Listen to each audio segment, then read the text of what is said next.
বঞ্চিত হয়। এই জন্য চারটি যে অহংকার আছে, প্রথম অহংকার হচ্ছে জন্মজনিত অহংকার।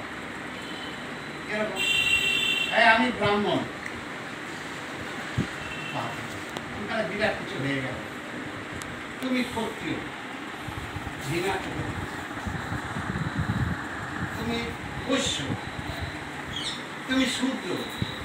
কোন শাস্ত্রের মধ্যে আছে নাকি এসব ব্যাপার? এখানে তো আছে জীব। জীব যদি না হয়, তার কৃষ্ণ নামের মধ্যে আমরা একটা গোত্র যদি পাই, অচ্যুতানন্দ গোত্র, সেখানে কিন্তু ব্রাহ্মণ বৈশ্য শূদ্র গোত্র নেই, আছে।